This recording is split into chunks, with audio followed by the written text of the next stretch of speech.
Hey everybody, welcome to the Gutenberg live show. The Gutenberg News Hour is what I think we're going to call it, the Gutenberg live show moving forward.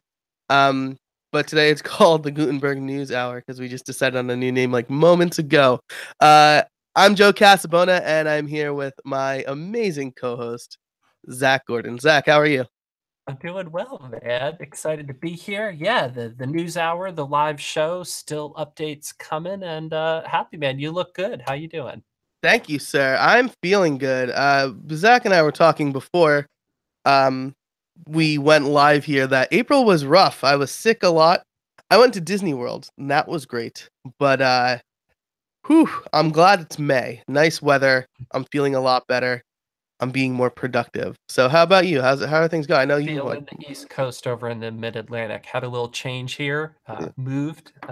Feeling good, but yeah, man. So cool. we got a lot to get to. Should we jump into it? Yeah, let's dive right into it. Did you Uh, share out that URL for it? I'm looking to for that link. oh yeah, so that should go out. Oh, perhaps it's going out in a couple of minutes. I think I scheduled it for like 11:03. A Cool. little I'll keep behind the posted scenes for it. a little behind the scenes stuff here. Automatically scheduling tweets. I think I did it for 11:03 just in case we had like a delay or something like that. So, Cool. um, I also, the email went out. So as people come in, we will happily welcome them. Um, yeah, so a lot is going on. Um, First of all, since the last time we spoke, Gutenberg 2.8 came out. And Start Ocho. I thought I thought this was an interesting update because the things that they pointed out, aside from like the new spacer block, um, were mostly behind the scenes or polish stuff. Mm-hmm. And what that tells me, my uninformed Mm-hmm. opinion here, everyone, I don't have like an inside track, but what I think this means is Gutenberg is getting ready to roll out kind of officially. So not April anymore, but perhaps midsummer or end of the summer. I think we'll see it.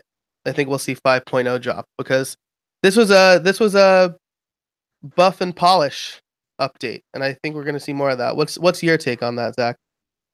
Yeah, I would concur. Have heard like there's a lot to do, but like we're getting ready to like do this merge thing and conversations around rolling that out, who's going to see it. I think definitely more people becoming aware, like you said, pushed back a little bit in terms of that button that's going to be like, hey, try out Gutenberg, right? Try out the new editor. So probably not seeing that in this release, but at the same time, like you said, getting the polish, getting towards that. I do agree. There is a lot of or some technical stuff going on behind the scenes. I could throw in there moving some things around. So some important things like the rich text component and stuff like that got moved from what was it? The library folder to components. And just in general, if you take a look at the source code, and I've noticed this because I got to update it in my course, they've been moving some stuff around. It looks like a bigger library. Things are making sense where stuff should go so that everything can have the right access. So if you haven't tuned into that, that wasn't like specifically mentioned, but there has been some discussion of it. Yeah, more things internally. They do have this cool one server side render component, which I got super excited about. But when I dug in and asked about it a little bit, I think it was more an internal thing, actually getting ready for some underlying customizer stuff and work Interesting. with rendering in that way. So this is Gutenberg internals. I don't think necessarily something that we would throw in our own dynamically created block. We're still using the PHP, and I was a little bit nervous. I was like, oh man, they're a whole new approach. But yeah, same for that. So yeah, some So, good. so I have a clarifying question then because I misinterpreted this in my 2.8 update on YouTube. Is this not the ability to talk to a server and generate block content based on that? Well, this is a JavaScript component that is tying in or letting you know that it's going to be using some PHP interaction, I think, to deliver it from the server side. So Gotcha. there is already a PHP method to get in kind of your attributes and display stuff just with PHP, but that is changing a bit. Also, just in from Craig, our good friend. Yeah, we moved all components from blocks to editor modules, so that's an important one. Oh, so even more than just that one. So yeah, things really shifting around and moving in the source code. So I suggest you check that out. Nice, very nice. Along with that, you hinted at another important piece of information, and that is the Gutenberg nag, right? I think is what it's lovingly and affectionately being called. Basically, the call to action for people to try Gutenberg, um, that's rolling out to all WordPress users was pushed back to 4.9.7. So originally it was scheduled for 4.9.5. And then it got pushed back because Gutenberg wasn't quite ready at that point. 4.9.6 is focusing on everyone's other favorite G update, the GDPR, and so I think 4.9.7 is going to be what we get the nag in. And what this is basically a just a call to action saying like, "Hey, have you heard of Gutenberg? Do you want to try it?" Um, and then encouraging people to install the plugin. Yeah, so good pickup on that. You just froze for me. Are you frozen for you? Seems like I'm frozen. Let me hold on here. But yeah, I actually hadn't heard of that nag. I saw that reference, but I didn't know what that was referring to. So yeah, that'll be pushed back a little bit. But even that's getting close and being discussed, and we had kind of said or had heard, April would be the time. And honestly, like it's fairly feature complete, of course, to polish, thinking about merge, all these things. But so I wouldn't call that like super off track for what it's undertaking. If I was in charge, I'd be like, hey, not doing too bad, guys. Still more to go. But doing good. Yeah, absolutely. And I think so. I did an iThemes a free iThemes webinar earlier this week, and there are a lot of concerns. People are scared about Gutenberg, and rightfully so. It could cause a lot of work and a lot of headache for them and their clients. Luckily, the folks who are attending the webinars now are being proactive. But this try Gutenberg call out is causing a bit of consternation, right? Because it is rolling out to people. It's a dot update, right? It's a O dot or an X dot update. Um, so it'll probably automatically get updated and pushed out to a lot of users if you're on SiteGround or Liquid Web or WP Engine or any of the managed WordPress hosts. This is automatically going to get pushed out. So users will see this. Maybe they'll click try today, and then what happens? People are trying Gutenberg on their production site. So I'm still digging into exactly when it will show and how we go about making it not show by default. I linked to a Gutenberg Times article that seems to dig into it a bit more, at least when it was ready for 4.9.5. And it says, if it's not installed and the user can install plugins, it'll show. If Gutenberg is installed but not active and the user can install plugins, it'll show. If Gutenberg is installed and activated and the user can edit posts, it'll show try. And for any other cases, the button won't show. It'll be hidden. So if your users are admins, they'll pretty definitely see this. If they're editors, they probably won't. Interesting. Yeah, that's what it seems like. I don't know. As a guy who did client work, I would not be happy if my clients saw this and then decided to try it on their production site. That said, I've tried to train my clients to say like, don't make any major changes without me. Um, if we're not on a maintenance plan and I'm not actively backing up your site, uh, and things break, it'll cost you money. So it's a communication thing. I think the best way that you can be proactive is when we have a release date for 4.9.7, and you can follow Zach or me or Gutenberg Times on Twitter, and stay tuned to the show. We'll try to give you a heads up when we have a release date. Email your clients and say, "Hey, if you see this in your WordPress dashboard, don't click it. Just dismiss it. Things could break." Or even that could be your entry point, right? Because a lot of folks might still not have emailed them. And if it's like, hey, this is what's coming in the next automatic kind of update, especially if you're on maintenance, but either way, like a good way of reaching out and letting folks know that that's coming. And then you could present a range of options, either like, don't click that.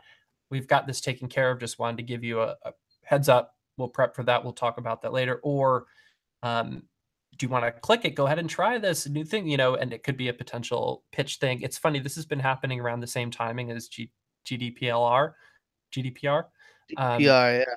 and, that isn't any web designer's fault or creation, right? They're just responding to it. So another thing that is evolving and changing and, just that kind of mindset. So a good opportunity to reach out for folks. Absolutely. Yeah, it's a really great time to start the conversation too. Yeah. Tim Arney in the chat said it would be What's nice up, if the Tim? NAG said something about making sure to back up.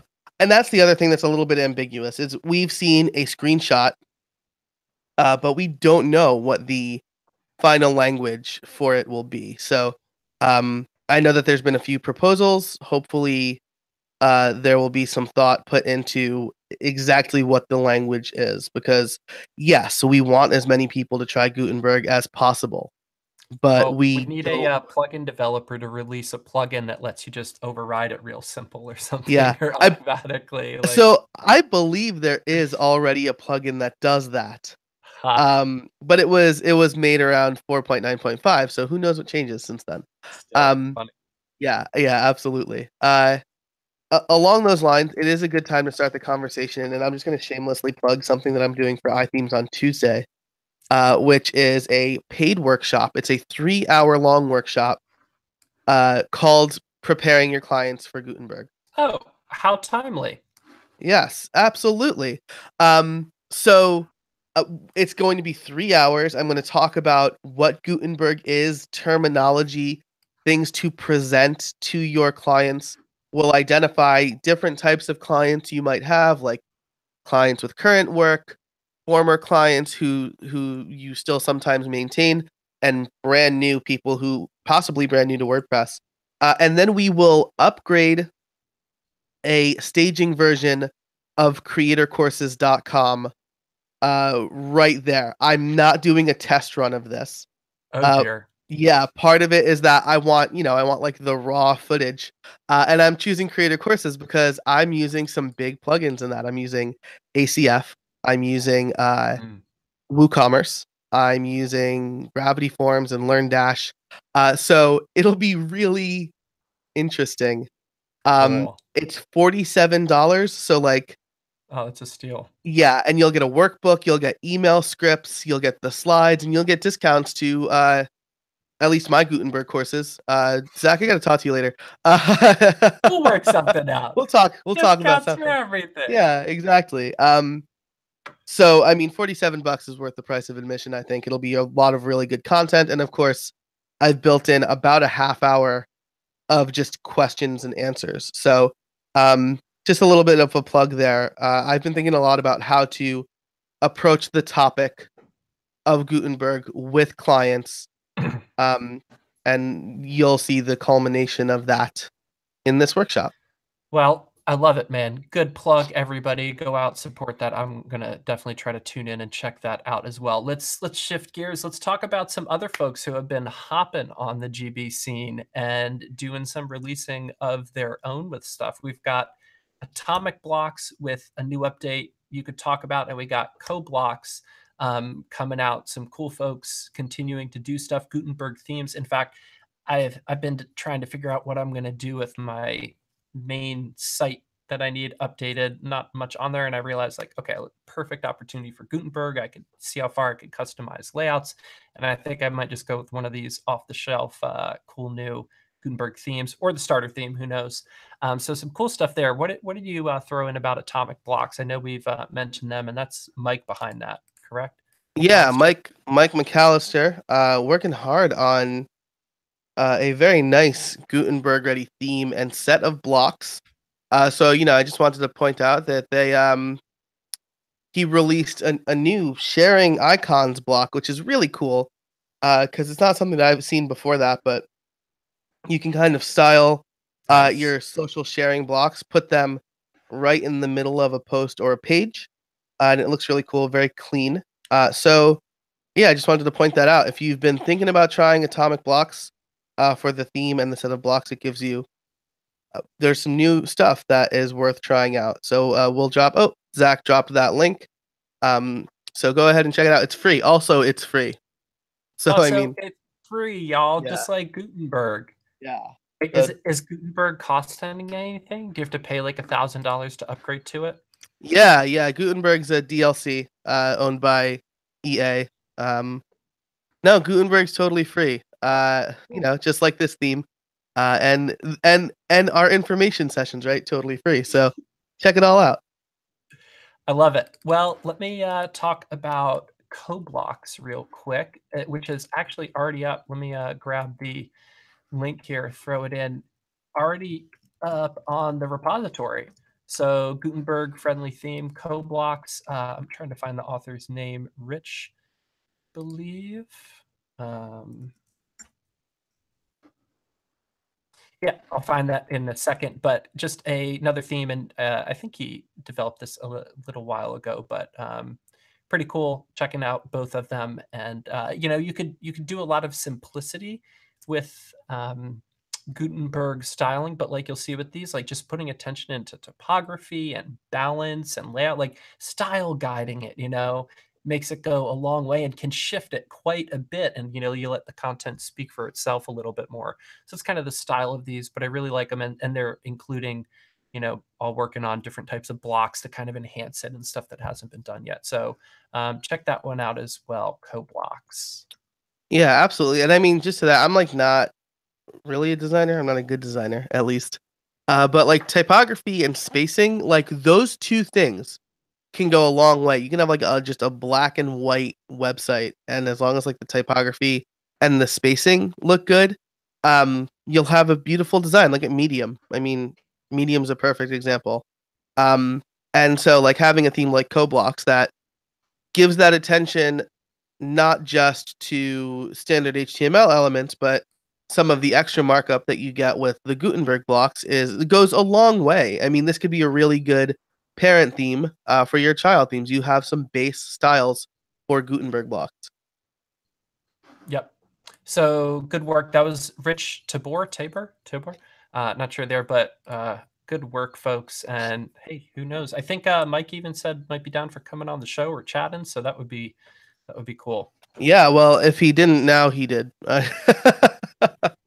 Mike, Thanks, Mike. no pressure. Thanks for coming on the show in the future. Okay, so we had some other cool stuff here. Let me find this one. This was a bit higher level going on, but it's pretty cool because it came from another Zach, and this was a framework for building blocks. And here we go. I'll post up the Twitter link here. And actually, hey, it was Tim who pointed this out. So thanks, Tim. I think that was how I saw this. And it's basically a framework for making blocks faster and with a little bit less work. But one of the cool things that it has is it has live reloading. So if you've built blocks, you know that experience of having to refresh the page and sometimes stuff saying that it's been changed and that whole mess. And so this way it will just live update just that portion of it. And that is super cool. And I've played around with some stuff before that was pretty slow. So I'm excited to check this out, and from what I've seen so far, it looks pretty cool, and kind of along the lines of the Create Guten block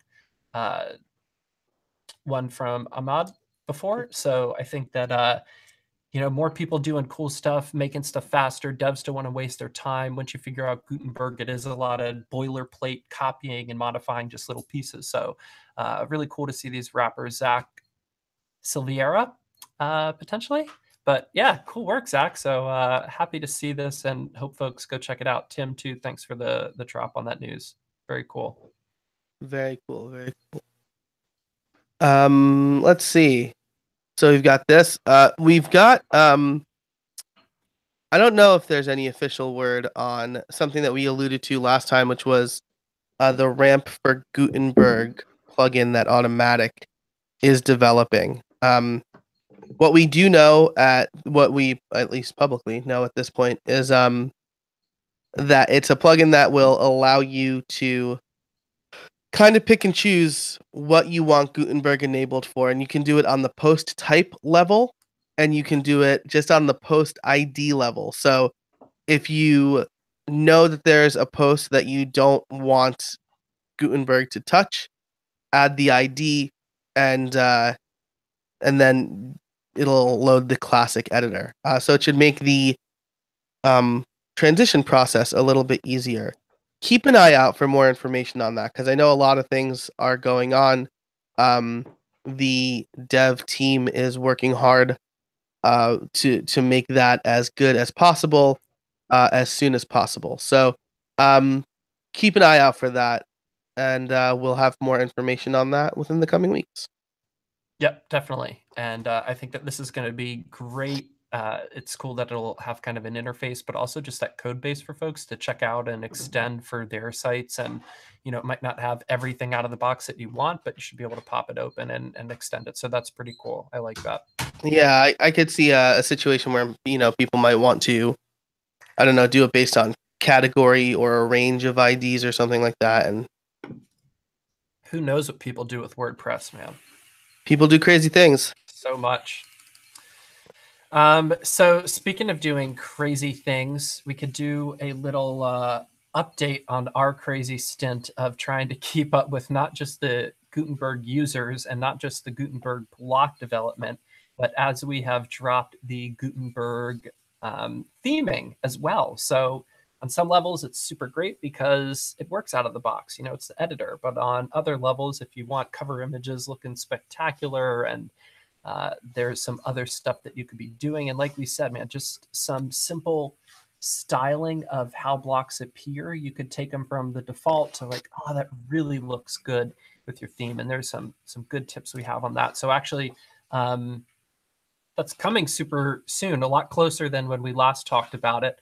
And let's see, I have here somewhere, I just released a sneak peek video this morning. So you can check out this great video on what it means to be Gutenberg compatible, because you're going to hear this marketing thrown around a lot and people asking, what is it? So it means a whole range of things, some that you will have to act on and some that you'll just kind of get by default. So I'm going to throw this, just looking for the link here, and we'll throw that in because excited about that. It's been cool to shift gears from thinking like a plugin developer to thinking like a themer. And yeah, we don't have it quite as bad. So from the theme development perspective, but some cool stuff there nonetheless. Yeah, absolutely. So just a reminder, folks, if you're out there listening in YouTube land or however you want to consume this, tweet at us with the hashtag Gutenberg News Hour is the one I've made public. Probably change for next week.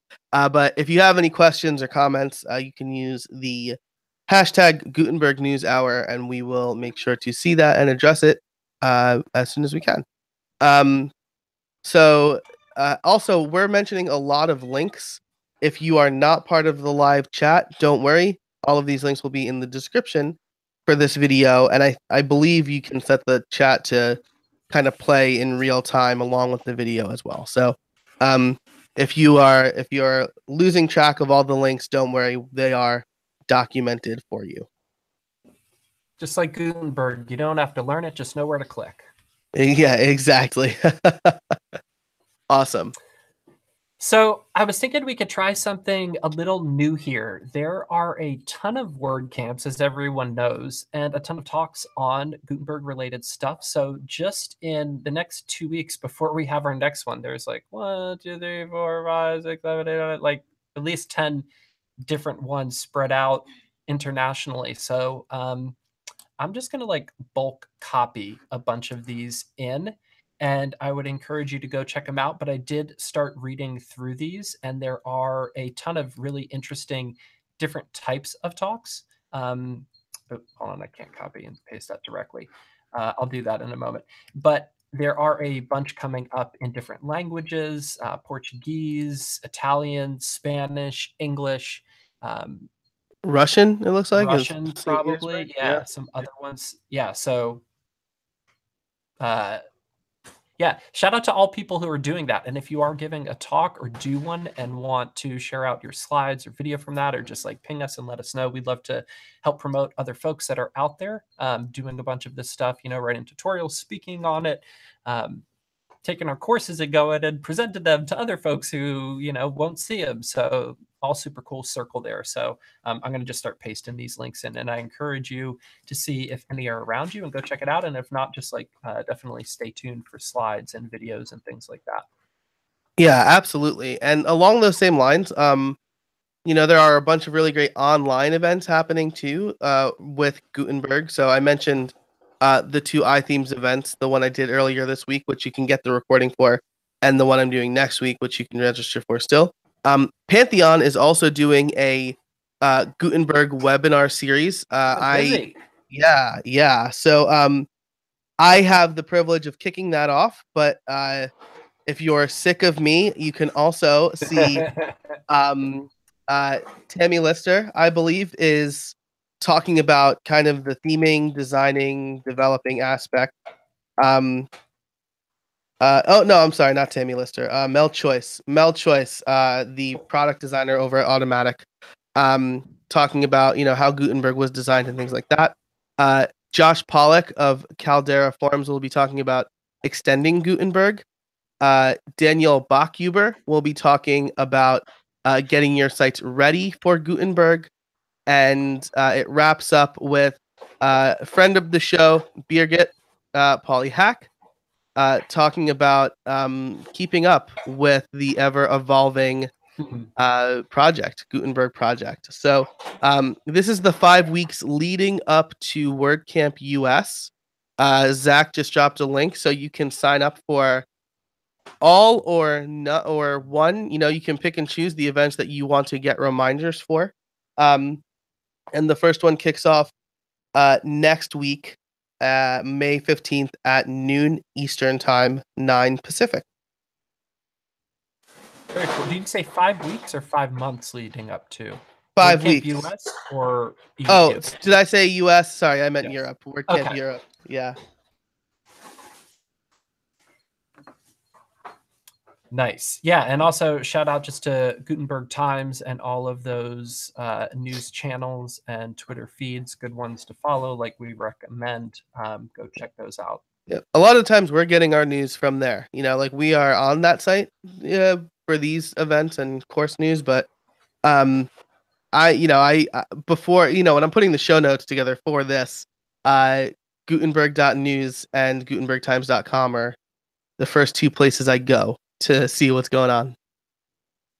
Yeah, I'll also throw out that there have been a lot of good discussions, not a ton of like average developer changing stuff in the Slack channels, the weekly stuff, but definitely things evolving, definitely discussions around, bringing bigger projects to a head, polishing things off. So encourage you to check those out. I believe it's like Tuesday, 9 a.m. my time, East Coast. So you can check that out on make.org, or if you're in the Slack channel, it's core-js for that main one, as well as the, what is it, editor.js, core editor, as well. So check those out. They've been consistently going, core.js and core editor. Yeah, that's right.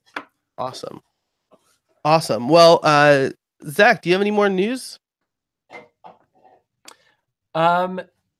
No, I almost just started talking about more the next video of theming with Gutenberg course. So I could get back to that, man. I think that covers a pretty good proportion for us. Yeah.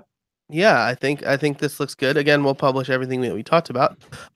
So we have gotten a few questions since our last event that we can address. The first one was actually one that was presented to me on Tuesday. That I wasn't 100% sure on when I answered it, so I wanted to kind of follow up on that here. Um, what happens if I disable Gutenberg? You can imagine maybe you want to try Gutenberg out, you install it, you enable it, you edit a post, and then you decide, Gutenberg's not for me, and you disable it. What happens? Luckily, uh, Gutenberg does not fundamentally change how content is saved. It just adds HTML comments to it. So if you disable Gutenberg, your content is still there as rendered HTML. It'll show up in the classic editor, um, and nothing. Your content won't disappear or anything like that. So, as far as editing it, you won't have the drag and drop block interface, but you'll still be able to edit and publish it. Yeah. So it's all just falling back to as best as possible HTML, and those comments are still saved in there as well, right? So if you were to re-enable it, you may get some of that back potentially. Cool, cool, very cool. So, yeah, so that's just something that I wanted to follow up on. Um, the other fast question, I'm going out of order from the way I wrote them down, but the other kind of fast answer question is, does Gutenberg still use React? This is from Ryan. He said that he read an article that says it doesn't. Zach, I'll let you take this, but I think the answer is yes, it definitely still does use React. Sorry, ask that again. Is it still using React under the hood was the question? Right, yeah. Yeah, very much so. Yeah, cool. So there was a point where it was in question, I'll say, where maybe it wasn't going to use React. But that got resolved relatively quickly. So yes, Gutenberg is still using React, and will continue to React using React moving forward, for the foreseeable future. And then this one, Zach, will solely fall on you. Well, I guess I can have opinions, but you will have better opinions. Tim Arney asks, thoughts on shipping updates to custom blocks without breaking user inputted content. Does this all come down to making sure the attributes don't change? Yep. Yep, that's exactly it. Cool. So for those of us who haven't taken the developer course yet, what are some of the concerns about like shipping updates to custom blocks? What could break? What's the thing that what's the core of Tim's question, I guess? Well, on like a superficial level, anybody who's tried starting to edit them knows what he's talking about in terms of like, this basically WordPress expects certain data back. And if you've saved it or think that it's going to be saved in a different way or presented in a different way, then it will throw an error and prevent you from seeing that block by default, which can be annoying and definitely something you don't want somebody updating their plugin and seeing. So it really does come down to the attributes and your markup changing. But if you do change it drastically, I'd actually be a little bit nervous that it would break it. Now, there are a couple thoughts on that. Like one, there are transitions available. This isn't in the development course, but you can say, hey, if it's this block and you detect this, switch to this instead and feed it that data. I don't know that you want to be modifying your blocks in that way. That may be one workaround. I also talked to an interesting developer at WordCamp London that is just only designing dynamic temp blocks, meaning that it's all PHP driven. And so that way you don't have that discrepancy and it's always just going to be that. I don't know that. Well, before I heard that, I did not like that approach at all. After listening to this person talk about it as a solution that worked for them, I was like, oh, interesting. So I have a gut level different feeling about it. I don't know that that's the solution there either. What I'd suggest is try it and see how that goes. But yeah, you'd almost have to play around with some stuff to do that. But I would be a little bit concerned if you're making major enhancements to your blocks that nothing breaks, and it's that specific stuff like they had asked about in terms of changes around attributes and how stuff is presented and saved. Gotcha. So, I mean, just from a generalist or software engineering standpoint, it would kind of be the same as like changing the name of a custom meta field that you defined, right? Um, if people are using your plugin and you decide that you're going to prefix it differently, people won't be able to access that data anymore unless you write a, a port sort of thing to move everything from the old name to the new name. So, just generally speaking, um, and I'm certain that Tim does this because he seems like an excellent developer. Um, take a little bit of time at the beginning to plan out exactly how you want to architect your block um, before you start, putting code down on screen, pen to paper, code to screen, I guess. So, um, cool. And then, okay, so Tim says, thanks, tricky even thinking if there's a bug in the block. Yeah, so I mean, bugs are not fun. I guess that's the best thing that I could contribute there. We ran into a couple of tricky ones with some ACF stuff we were doing a couple of weeks ago, right? Yeah, I mean, that was kind of the bane of it, and came across that a lot, especially as you're changing things in development. I might also suggest checking out that Webpack config from the Guten block thing that we referenced earlier, because maybe some of that live reloading during development is going to help, not this like plugin updating thing, but just in general development ease. Cool, very cool. Well, those are all the questions that we have gotten officially submitted. Yeah, I have a few I could jump in with just Cool. from course-related stuff. So some of Yeah. this is just kind of catching up. Folks have been asking about is selected, which has been needed in the past to check if a block or is selected so that the inspector control can pop out, or you can display a toolbar. And now very intelligently, all of that is being internalized with React Context API, which is cool. So folks are seeing some of the old examples and saying, hey, why is this here? Can I just remove this? And it is true. It'll give you a warning. It'll work for a little bit longer, but stop soon. So been getting some questions around that. I also got an interesting one around returning arrays versus fragments. So it is possible inside of Gutenberg to kind of do something that you don't normally do in React, which is return an array of elements. And so normally they'd be put inside of a fragment and then passed along, because one thing about React is that it wants to return or receive a single element from everything you return. It could be nested deep, but it just wants one thing. You can return arrays in certain contexts, and somebody was just asking about the difference. I think probably fragment makes a lot of sense. I just found this way to do it and kind of like playing with the difference. But in general, fragment is probably not a bad approach, because then you're going to see a lot more similarity between straight React world code and your Gutenberg code. So good question there.